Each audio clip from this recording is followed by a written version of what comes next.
My name is Dex Arbor. I've been riding the Heartland bike share for about 4 years now. Heartland bike share has been like a big part of my life since like 2018. I use Heartland bike share pretty often for a multitude of reasons. Typically right now I use it to get to and from work. Yeah, so we're the local nonprofit bike share operator for the Greater Omaha, providing bike share as a public transportation. We serve the city of Omaha, Council Bluffs in Iowa, Papillion, Mahoney State Park, and Bellevue, and we're expanding. In 2023, we relaunched as an all-electric bike share program, one of the first in the country to do so. So all of our bikes are electric bikes, and we have over 400 of them available to the general public. Bike share is this great tool that's available 24/7, 365 days a year. So no matter when you need it, it's there for you. So we have a lot of riders that are looking for that first mile, last mile transportation connection tool. They're looking for a way to get to the bus stop. They're looking for an easy way to finish that last little commute they have to make to work. But we also have riders that are looking for ways to get out, connect to their community. They're looking for an easy, accessible way to create a healthier lifestyle. Bike share is a great way to do that. E-bikes reduce the barriers that it takes to take an everyday bike ride, makes it easier for everyone to ride a bike while you're still getting all the great health and community benefits that you would get on a traditional bike. Just like feeling uplifted when I ride. I feel like when I wake up and I like drive to my destination, it's not as, it doesn't really get the blood flowing like riding on a bike. It gets the blood flowing, gets my energy up, gets me excited about where I'm gonna go. Sometimes even riding the bike is more exciting than the place I'm going. Whether it's a nice warm day or a cooler day, it's just fun to get out and move, and that always puts me in a better mood. I believe Heartland Bike Share is a perfect example of what it means to be a community connector. Very particularly in Omaha, we're very much a car-centric city, but we do have a lot of that demand and kind of frankly a need to be able to get around without the use of a car. Public transit is a little bit different here too. People being able to make it to our locations is really vital, especially because a lot of our neediest communities may not have ready access to that car transportation. When I was carless, I used it for running errands for groceries, exercise, exploring Omaha, going to movie theaters, everything. We really do see bike share as a movement. We're changing how people connect across the city. And so we do see ourselves as part of this larger push to create a more equitable and sustainable way to move about Omaha, Council Bluffs, and all the areas that we serve. When I think about how bike share is changing the community, it really starts at that basic, very simple level of how are we getting from point A to point B? And if we can just change some of the little patterns that we have ingrained over the past couple of years of car culture, we're gonna make a significant impact on not just the quality of life of the folks that are riding, but the quality of life of everybody here in our community.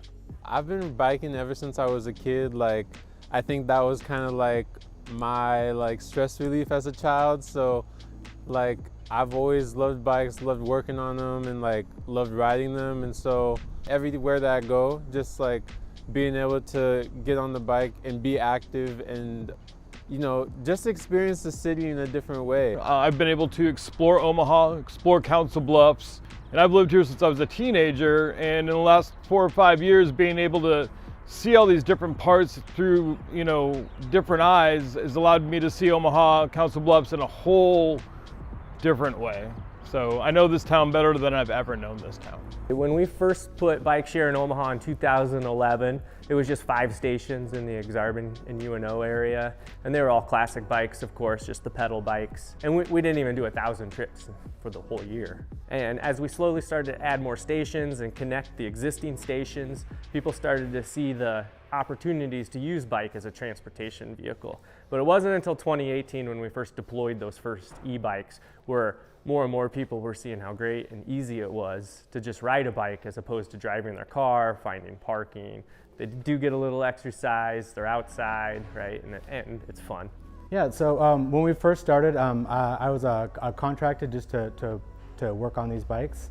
We were a pretty small company at the time, so I would just go out and pick them up, and they didn't actually have a workshop, so I had to take it to my house. As we grew and got bigger, I was a full-time bike mechanic, but we had grown from around 50 bikes to 250, so then we had a lot more work to do. Once we had 250, we had to have a full-time employee. Every 30 days, we check over, we inspect every bike, every day is out in the fields. In the wintertime, we overhaul every e-bike. It gets brought in here, we break it down to the frame, check over the brakes and tires, see if it needs new tires, rebuild wheels, so we do everything to the bike. So I have every replacement part that we need to keep them up and running like new. I think moving to an entirely app-based system has definitely helped with retention of bikes.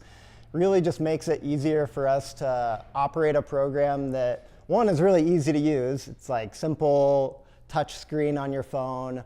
You don't have to worry about swiping a credit card when it's 25 degrees out. Like it's only like $20 or something a month, and it's definitely affordable for a lot of people.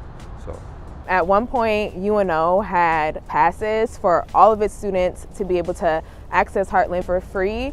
That was a huge encouragement for me to ride around on campus, in Exarban, and in other places throughout Omaha too. As a local nonprofit, we rely on grants, contributions, system-generated revenue, and of course sponsorships. Any company could put their logo on our bikes or our stations, and those dollars go into supporting our operational cost. As a bike share operator, we have a pretty high dollar to operate the bike share system, and all the sponsorship dollars would really help us to continue to expand and provide public transportation in the Omaha Metro. So we really believe that making sure our passes are priced affordably and accessibly to as many community members as possible is how we're going to create the most lasting impact. Sponsors go a long way to helping us be able to maintain those affordable membership options, that affordable access to bike share. Just like any public transit, we need a diverse group of revenue streams to make bike share possible, and to really make sure that bike share remains community first and not just a program that goes where it's profitable to do so. People that don't really have an alternative transportation mode, and I have seen them kind of use this as another way to be able to get around where they are. I've seen residents of local shelters use it to be able to get around during their stays at those shelters.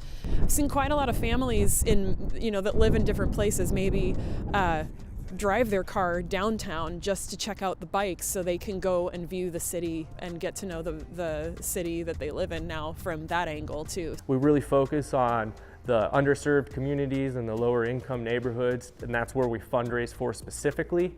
And then another thing that has really helped gain traction is our reduced cost membership program. So if somebody can't afford one of our memberships, we'll work with you on getting you a reduced cost membership so you can access our system. From 2018, we actually had a staff of 8 at that time. We've doubled that staff size now. So we have 16, 14 of them are full-time with benefits, which is nice to have as a local nonprofit.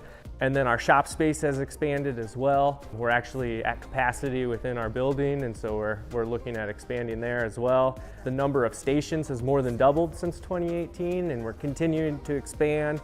I used to wonder, what are these, what is this system, what's going on? And then now as we get bigger and bigger and bigger, now everybody's like, all I have to say is those bikes downtown, and everybody kind of knows what I'm talking about at this point.